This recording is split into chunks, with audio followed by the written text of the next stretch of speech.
السلام علیکم dear students, آج ہم اپنا لیکچر شروع کرتے ہیں۔ سیکنڈ لیکچر میں جو ہماری پہلی ڈیفینیشن ہے وہ ہے کیش ٹرانزیکشنز کیا ہوتی ہیں۔ ٹرانزیکشنز بیسیکلی لین دین کو بولتے ہیں، تو وہ لین دین جو کہ پیور اس کی بیس پہ ہوتے ہیں، جس میں نگد کی بیس پہ ہوتے ہیں، یعنی نگد پیسے دیے اور چیز لے لی، تو اس سے ہم کہتے ہیں کیش ٹرانزیکشن۔ وہ لین دین جس میں کیا ہوتا ہے کہ جو تاجر ہوتا ہے وہ اپنے کسٹمر کو یعنی اپنے گاہک کو چیز دیتا ہے اور نگد اس میں ادھار شامل نہیں ہوتا، اس کو ہم کہتے ہیں کیش ٹرانزیکشنز۔ ٹھیک ہے، نیکسٹ اسٹوڈنٹس، کریڈٹ ٹرانزیکشنز۔ تو کریڈٹ ٹرانزیکشنز وہ ٹرانزیکشنز ہوتی ہیں، وہ کاروباری لین دین جس میں تاجر اپنے گاہک کو چیز ادھار پہ دیتا ہے اور جو اس کی پیمنٹ نگد نہیں ہوتی، اس کی پیمنٹ فیوچر میں ہوگی، اسے ہم کہتے ہیں credit transactions. Wholesale business, جب کوئی بندہ ایسا کاروبار کر رہا ہو جس میں وہ چیزیں بڑی مقدار میں بیچ رہا ہو، ٹھیک ہے، یا بڑی تعداد میں بیچ رہا ہو، تو اسے کہتے ہیں ہول سیل بزنس۔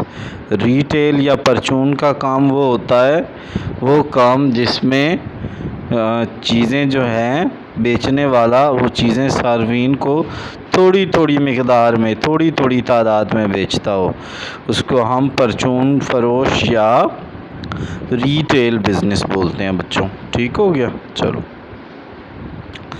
نیکسٹ ہے ہمارے پاس کہ جو ہیں ایسٹس کیا ہوتے ہیں۔ دیکھیں، تمام اکنامکس ریسورسز جو اثاثے کیا ہوتے ہیں بزنس کے، تو تمام اکنامک ریسورسز جو کاروبار کے ہوتے ہیں نا، ٹھیک ہے، ان کو ہم ایسٹس کہتے ہیں۔ اب اکنامک ریسورسز کیا ہوتے ہیں؟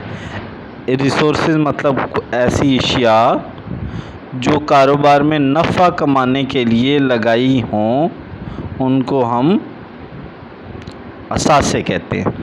کاروبار میں موجود وہ اشیاء جو کاروبار کو نفع کما کر دیں، ان کو ہم اثاثے کہتے ہیں۔ مثلاً ہم نے مشین لی، مشین سپوز کہ ہم اس سے جوتے بناتے ہیں، تو جوتے بنا کے بیچیں گے تو یار دے گا نا، کاروبار نفع دے گا نا، کیوں نہیں دے گا؟ ٹھیک ہے، زمین ہم نے لی ہوئی ہے تو زمین ہوگی تو کاروبار شروع ہوگا۔ ٹھیک ہے، نقدی کیش جو ہمارے پاس ہے، ٹھیک ہے، موٹر کار ہے، کوئی بلڈنگ ہے، وہ کیوں کاروبار میں استعمال ہو رہی ہیں نا، استعمال کر کے تو ہم ان سے چیزیں بنائیں گے، ان کو بیچیں گے اور نفع کمائیں گے۔ واجبات جن کو لائبلٹیز کہتی ہیں، وہ تمام اماؤنٹس یا وہ تمام رقوم جو کاروبار نے کسی کی دینی ہے، یعنی کاروبار نے کسی سے ادھار لیا اور وہ کاروبار کے ذمے واجب الادا ہیں، وہ تمام رقوم جو کاروبار نے کسی کی دینی ہے، ٹھیک ہے، جو کاروبار نے کسی کو دینی ہے، کاروبار کے مالک بھی آپ کہہ سکتے ہیں، لیکن کاروبار کا لفظ جو انہوں نے ان کے ذمے ہیں کہ انہوں نے واجب الادا ہیں، انہوں نے دینی ہے، وہ کیا ہوں گی؟ تمام لائبلٹیز۔ میں ایگزامپل آپ کو دے دیتا ہوں۔ کریڈیٹرز، یہ جو اوپر ہم نے پڑھے تھے، کریڈیٹرز ہو گئے۔ اس کے علاوہ اکاؤنٹ پیبل، اس کے علاوہ لون بچوں، لون کیا میں نے کی ہے؟ لون کی بات کی ہے۔ تو لون جو ہوتا ہے وہ کیا ہوتا ہے آپ کا؟